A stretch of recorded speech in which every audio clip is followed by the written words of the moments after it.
gerade im Litchfield Nationalpark angekommen.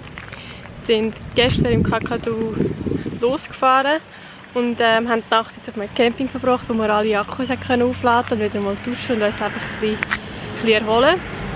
Jetzt sind wir aber wieder parat für nochmal 3 Tage Buschcamping und einfach nochmal ein bisschen entdecken und ja, freuen uns mega drauf. Der erste Stopp hier im Litchfield National Park sind so grosse Termitenhügel und die gehen wir uns jetzt mal anschauen.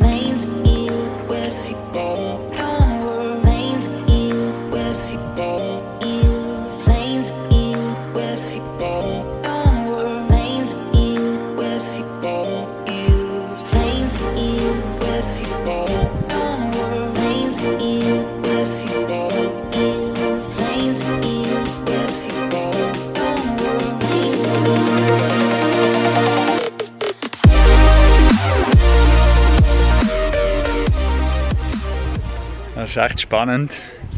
Gehen wir schauen, ob wir ein paar Facts merken können. Ich glaube, das Interessanteste an dem Ganzen ist, dass die ganzen Termitenhügel hier magnetisch ausgerichtet sind, von Süden nach Norden.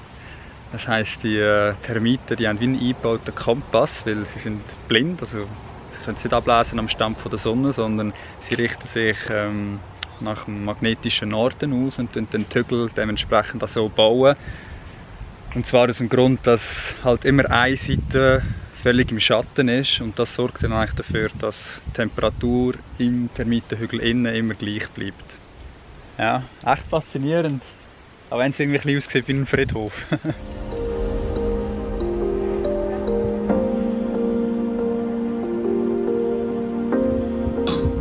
gibt es unseren typisch australischen Mais-Thunsalat. Den haben wir vor 4 Jahren schon immer gemacht, als wir hier in Australien waren.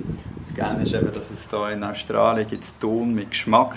Der hat jetzt Tomaten und Zwiebeln. Mega geil.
Oh, echt ein herrliches Plätzchen, das wir hier gefunden haben.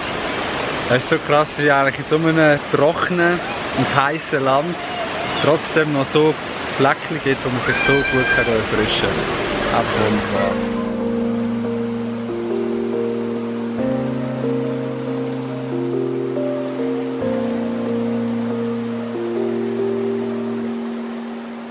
Heute ist, glaube ich, unser Glückstag.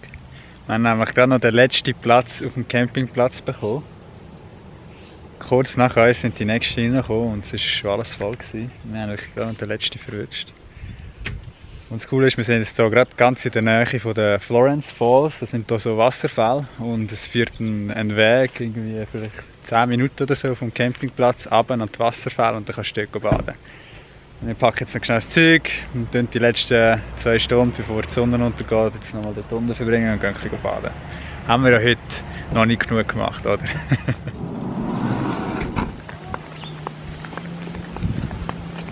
Das ist so geil, da gibt es so viel von diesen 4x4 Adventure-Mobilen. Irgendwann müssen wir auch mal so eins haben. Das Krasse ist, der ist nur mit dem Velo unterwegs und das in dieser Hitze. Das ist übrigens ein Campingplatz vom Nationalpark, das heisst, man tut hier einfach sein Kuvert rausnehmen. Kann dann hier ausfüllen und lässt es dann hier unten rein. Und das Ganze kostet uns jetzt irgendwie $13,20. Das sind umgerechnet vielleicht etwa 10 Franken. Für das haben wir einen Campingplatz und sogar noch Duschen und WCs und alles. Kannst nicht viel sagen. Auch im Vergleich zum Kakadu. Dort sind wir ja die ganze Zeit auf so Bushcamps gewesen. Und die haben dort zwar nur $12 gekostet, aber haben dafür auch noch irgendwie ein WC gehabt, Dusche nicht und das WC meistens ins Plumpsklo. Und da ist wirklich eine mega schöne Anlage mit mehreren Duschen und schönen WCs. Von dem her ist der Litchfield gerade mal ein bisschen komfortabler, auch wenn es hier dafür viel mehr Leute hat.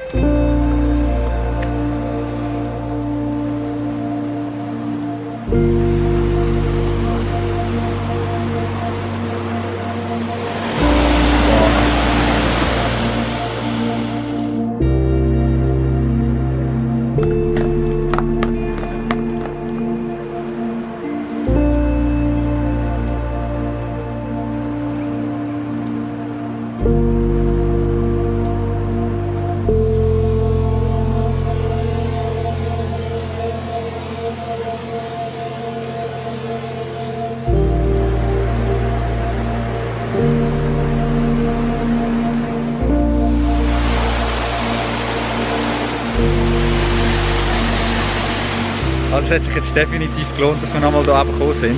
Der Wasserfall ist wirklich wunderschön. Und auch die Abkühlung hat nochmal gut da nach dem heißen Tag. Jetzt haben wir aber Hunger und heute gibt es etwas ganz Spezielles. Tada! Känguru-Burger. Und die kämen wir jetzt hier aufs Feuer.